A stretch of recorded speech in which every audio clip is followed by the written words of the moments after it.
los deuterocanónicos. Los deuterocanónicos son textos y pasajes del Antiguo Testamento de las Biblias judeo-cristianas que no están incluidos en el Tanaj judío, hebreo, arameo, pero que sí se incluyen en la Biblia griega de los Septuaginta, llamada Septuaginta, datada entre los años 280 y 30.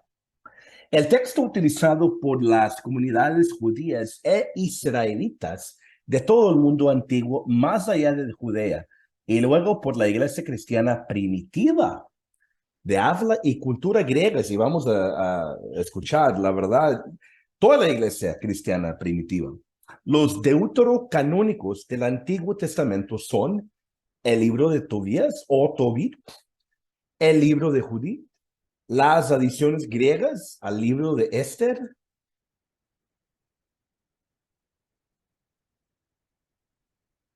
What a garbage thing, man. El libro de Tobías o Tobit, el libro de Judith, las adiciones griegas al libro de Esther, el libro de sabiduría, excelente, el libro del eclesiástico, el libro de Baruch, la carta de Jeremías, Baruch 6, las adiciones griegas al libro de Daniel, la oración de Azarías, el himno de los 3 jóvenes y la historia de Susana que encontramos en Daniel 13.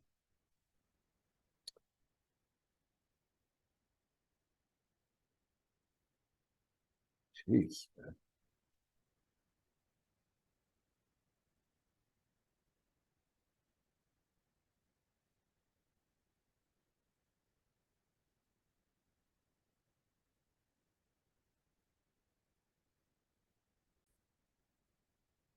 Acordamos una cosa importante. Deutero en la Biblia, deuteros, significa segundo.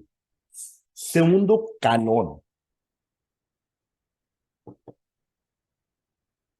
Dicen los protestantes que los libros apócrifos no son citados, y hoy vamos a decir que son apócrifos, usar el título de la apócrifa, aunque no son libros apócrifos, ellos dicen que son apócrifos, realmente son parte de la Biblia, son parte del Antiguo Testamento.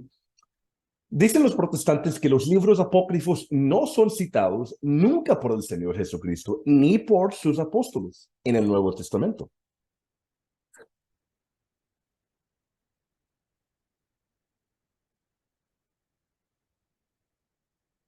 En Hebreos 11:35, escuchamos, unos fueron torturados, rehusando la liberación por conseguir una resurrección mejor.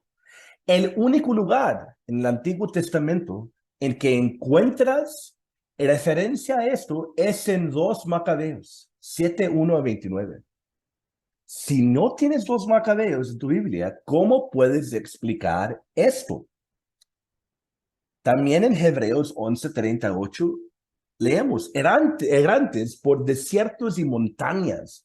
Eso se encuentra en 1 Macabeos 2, 28-30 y 2 Macabeos 5:27.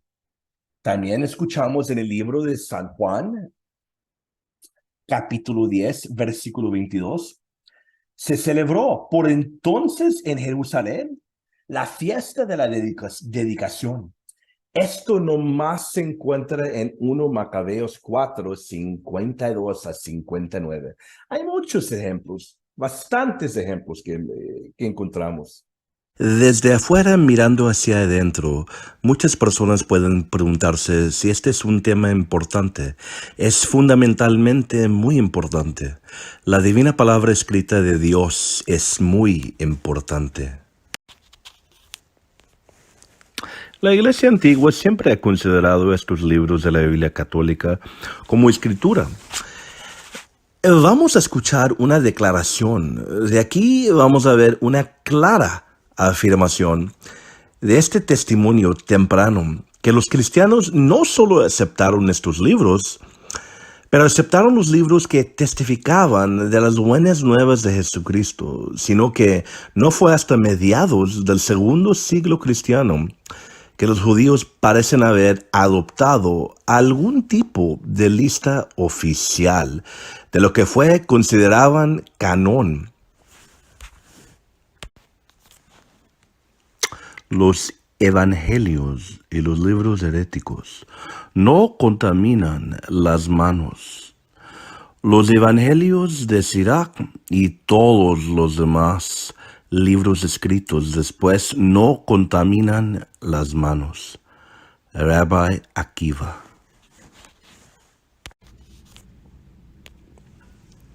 Todos los primeros testigos de la fe citan de los libros en disputa.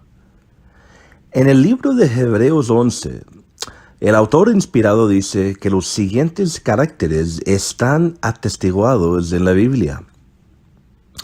En el versículo 39 menciona a un grupo de personas que son torturadas, se les ofrece libertad y la rechazan explícitamente por el bien de la resurrección.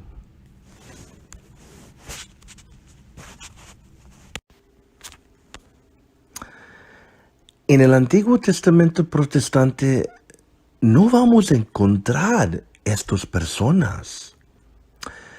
Entonces, si el canon protestante es idéntico al canon del autor inspirado, debería poder encontrar un pasaje que habla de esto. Pero claramente, Hebreos 11 se está refiriendo al libro de 2 Macabeos. 2 Macabeos 7:14. Y cuando estaba próximo a su fin, dijo: vale la pena morir a manos de los hombres cuando se espera de Dios mismo nos resucitará. En cambio, tú no resucitarás para la vida. Hebreos 11:35. Mujeres recibieron por resurrección a sus muertos. Unos fueron torturados sin esperar ser rescatados para obtener una resurrección mejor. El libro de 2 Macabeos no se encuentra en ninguna Biblia protestante, pero sí se encuentra en la Biblia católica. Ahora vamos a escuchar de los padres de la iglesia. Un sitio increíble encontramos de los padres de la iglesia en catholiclink.com, donde bastante sale aquí, bastante viene del New Catholic Encyclopedia. Buenísimo. Escuchamos y leemos Sagrada Escritura y tradición. Estas son las dos fuentes de la revelación a través de las cuales nos ha llegado el conocimiento del Evangelio. La tradición no es más que la transmisión oral de la verdad revelada que, a partir de lo dicho y obrado por Jesús, iniciaron los apóstoles y que perdurará interrumpidamente en la iglesia bajo la asistencia del Espíritu Santo.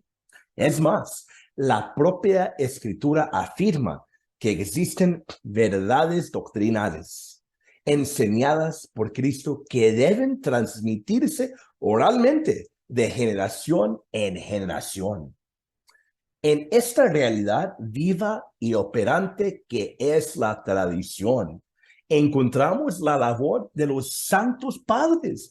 Los padres de la iglesia son escritores eclesiásticos de la antigüedad cristiana a los que la iglesia considera como testigos calificados de la fe.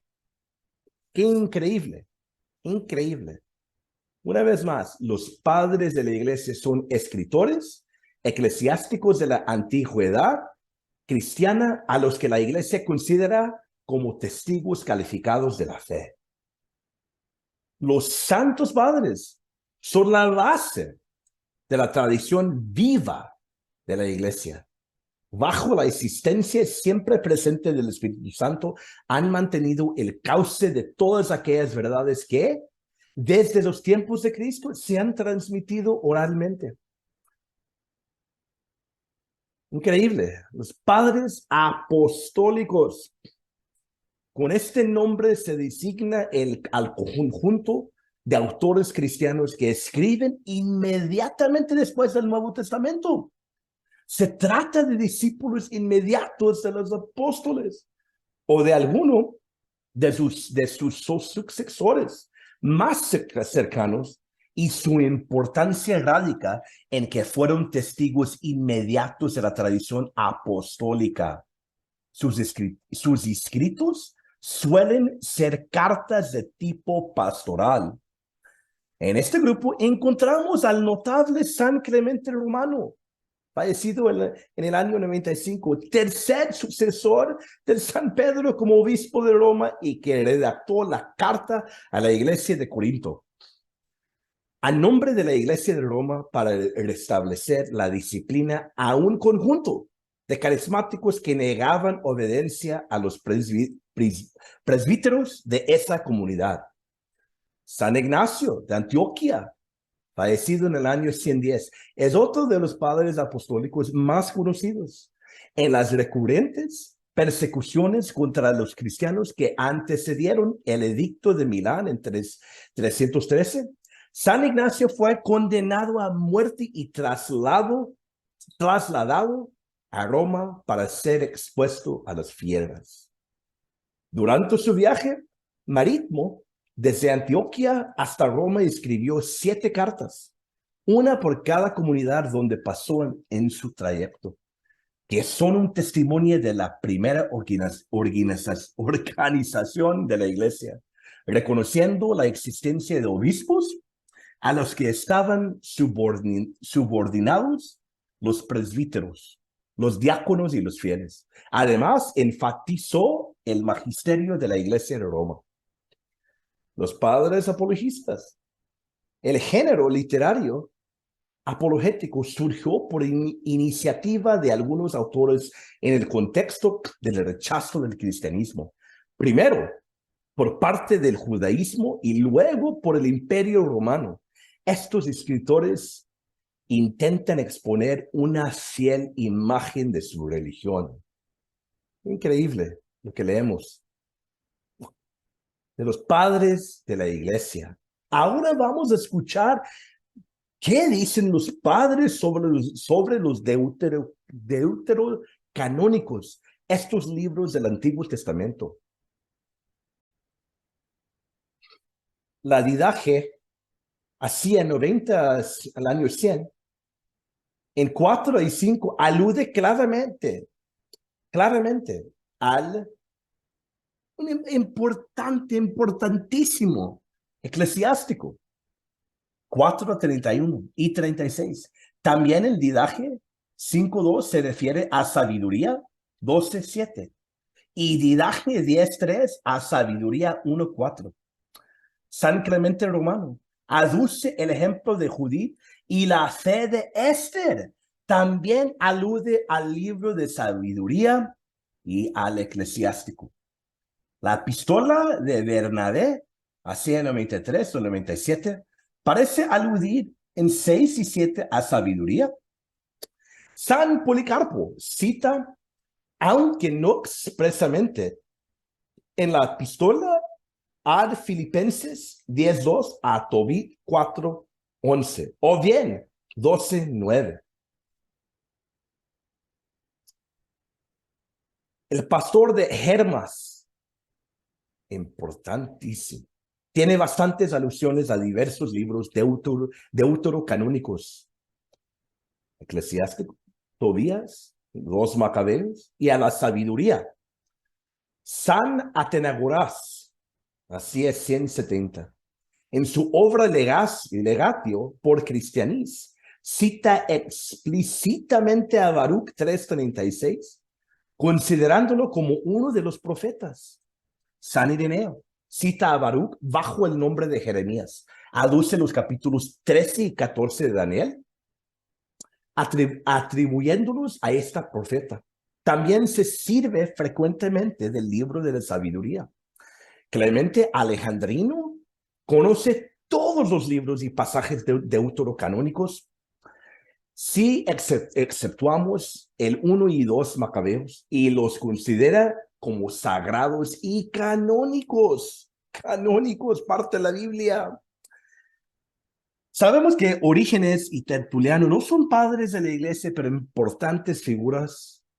Y Orígenes se sirve con frecuencia de todos los libros deuterocanónicos que él considera como inspirados, siguiendo en esto como él mismo confiesa la autoridad de la iglesia. En Tertuliano cita todos los libros deuterocanónicos, excepto Tobit y las partes deuterocanónicos de Esther. Acusa además a los judíos de rechazar muchas cosas de los libros sagrados que eran favorables a Cristo.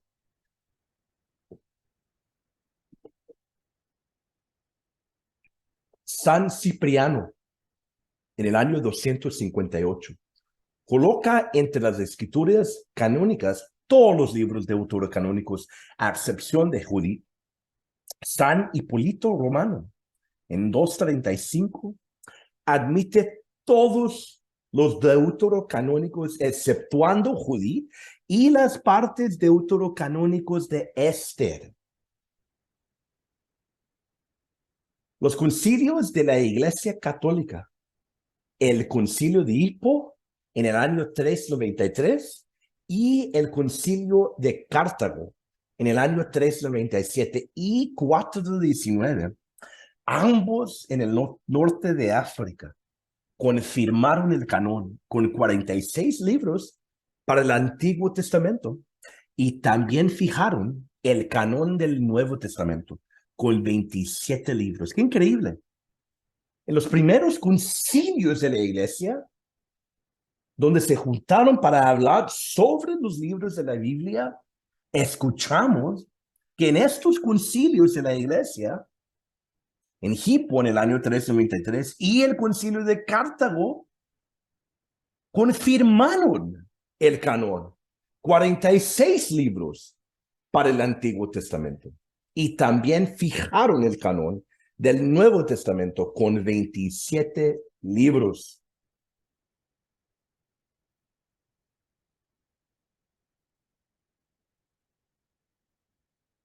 Lamentablemente, Lutero propagó sus errores junto con su rebelión. Por esa razón, a la Biblia protestante le faltan 7 libros del Antiguo Testamento. Los consideran libros que aquellos llaman apócrifos. Tobías o Tobit, Judith, 1 Macabeos, 2 Macabeos, Sabiduría y Eclesiástico, también llamado Sirach, Baruch. También a los libros de Esther, protocanónico, con partes canónicas. Y Daniel, protocanónico, con partes deuterocanónicas. Les quitaron algunas partes. Lamentablemente, es importante saber esta historia. Desde el principio, esos libros eran parte de la iglesia antigua.